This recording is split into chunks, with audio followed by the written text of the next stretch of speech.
दोस्तों आज की कहानी एक ऐसे की है कि एक पति का अपनी अपनी ही विधवा चाची होती है, उसकी उसके संग संबंध बनाने लगता है। और जब उसकी पत्नी उसका विरोध करती है, अपने मायके में भी बताती है इस बात के लिए, तो वो मायके वाले तो समझा देते हैं कि शायद वो संभल जाएगा। ऐसे कर कर कर बेटी को हमेशा समझा दिया करते थे और वापस भेज दिया करते थे। साथ ही उसके साथ मारपीट होती रहती थी उसके ससुराल में, लेकिन उसके पिता ने कभी ऐसा नहीं सोचा था कि उनकी बेटी के संग एक दिन ऐसा होगा।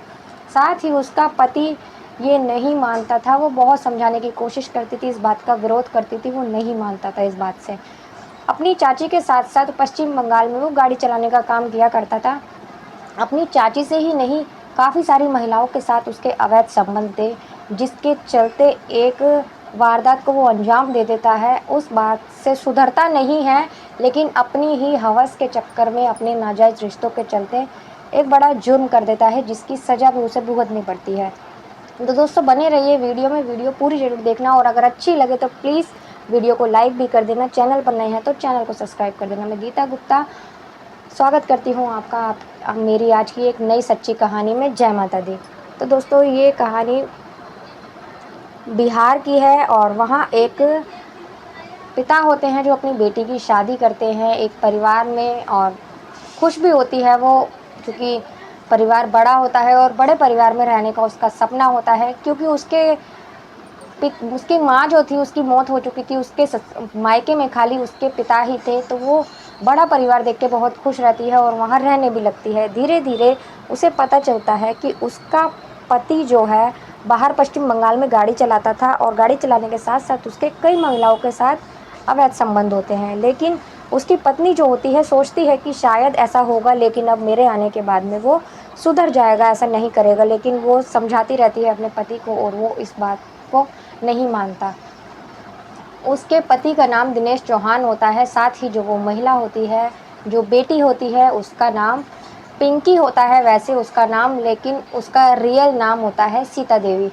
जब ऐसा होता है तो वो समझाती रहती है अपने पति को, उसका पति उसके साथ मारपीट शुरू कर देता है। मारपीट करने के बाद साथ ही जो उसके ससुराल वाले होते हैं वो भी उसे सताना शुरू कर देते हैं। अब धीरे धीरे वक्त बीतता जाता है, लेकिन वो हालात से समझौता करके वहीं रहने लगती है। रहने के साथ साथ अपने पिता को भी ये सारी बातें बताती है, और पिता अक्सर उसे समझाकर भेज दिया करते थे। जब वो ससुराल आया करती थी तो फिर से सोचती थी कि शायद एक दिन सब कुछ ठीक हो जाएगा। अब उसकी चाची जो होती है विधवा होती है, और उससे उसके नाजायज़ संबंध रहते हैं। बाहर रहता है तो उसका गैर औरतों के साथ संबंध रहता है, और लेकिन जब भी वो घर आया करता था तो अपनी पत्नी से ज़्यादा, मतलब पत्नी से ज़्यादा ना बातचीत किया करता था ना कुछ, लेकिन अपनी ही चाची के साथ उसके संबंध रहते थे। इस बात का जब वो ज़्यादा ही परेशान हो जाती है तो एक दिन अपने पति से लड़ाई करने लगती है। जब लड़ाई करने के साथ साथ उसका पति जो होता है गुस्से में आकर अपनी पत्नी को मारपीट करता है और गला दबाकर उसकी हत्या कर देता है, और उसके परिवार वाले उसका पूरा पूरा साथ देते हैं। अब वो अपने जुर्म को छुपाने के लिए अपने परिवार वालों के साथ मिलकर पास के ही कुएं में अपनी पत्नी के शव को फेंक देता है। फेंकने के बाद जो उसकी सास होती है, मतलब लड़की की जो सास होती है, वो अब उसके ही मायके यानी उसके पिता को फ़ोन करती है, कहती है कि आपकी बेटी ने आत्महत्या कर ली है और आप लोग आ जाओ। उसके पिता तुरंत वहाँ आने की जगह एक पुलिस स्टेशन जाते हैं, और वहाँ जाने के बाद में पुलिस को बताते हैं कि मेरी बेटी के ससुराल वालों ने उसे मार दिया है और अब कह रहे हैं कि आत्महत्या कर दी है। वो सारी बात पुलिस को बताते हैं कि मेरी बेटी शुरू से ही अपने पति के खिलाफ़ मुझसे शिकायत किया करती थी कि पिताजी मेरे पति का अपनी ही चाची के साथ अवैध संबंध है, और वो मानते नहीं हैं, और मैं अक्सर समझाती हूँ तो मेरे साथ मारपीट करते हैं, मुझसे मतलब मेरे साथ लड़ाई झगड़ा करते हैं। जब वो ये बोलती है तो मैं अक्सर अपनी बेटी को समझा दिया करता था, और आज उन्होंने लोगों ने मेरी बेटी को जान से मार दिया है। जब वो ऐसा बोलता है पुलिस को, तो पुलिस मौके पर पहुंचती है। मौके पर पहुंचने के बाद में उसकी शव को कुएं से निकलवाती है और पास के अस्पताल में पोस्टमार्टम के लिए भेज देती है।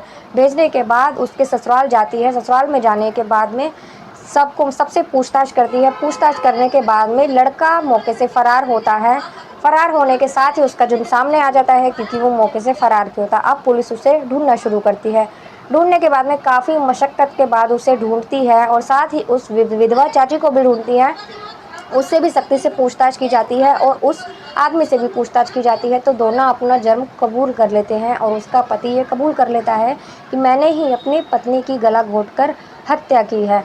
जब ये बात सामने आती है तो उस व्यक्ति को पुलिस गिरफ्तार करती है और गिरफ्तार करने के साथ साथ उसे कोर्ट में पेश करती है, जिससे उसको सज़ा मिलती है और सज़ा सुनाई जाती है। तो दोस्तों, जब उसकी बेटी अपने पिता से शिकायत करती थी तो उसके पिता को भी कुछ सोचना चाहिए था, कुछ कदम उठाना चाहिए था, लेकिन ऐसा नहीं होता। वो यही सोच कर कि शायद ठीक हो जाएगा आगे, उस लड़की ने भी शायद यही सोचा कि आगे सब कुछ ठीक हो जाएगा, लेकिन ऐसा नहीं होता और एक दिन उसे अपनी जान गंवानी पड़ती है। अवैध संबंध अवैध संबंध लोग ऐसे बना लेते हैं, उसमें ये नहीं देखते कि क्या है, क्या होगा आगे। अपने अंजाम से उन्हें डर भी नहीं लगता कि आगे क्या होगा, और एक जुर्म को नाम दे देते हैं, एक जुर्म कर बैठते हैं अपने अवैध संबंधों के चलते। तो ऐसे ही इस कहानी में हुआ था। ये कहानी सुनाने का उद्देश्य किसी को परेशान करना या किसी के दिल को दुखाना नहीं है, बस आप लोगों को जागरूक करना है। तो आप लोग अगली वीडियो में मिलते हैं, तो तब तक के लिए नमस्कार।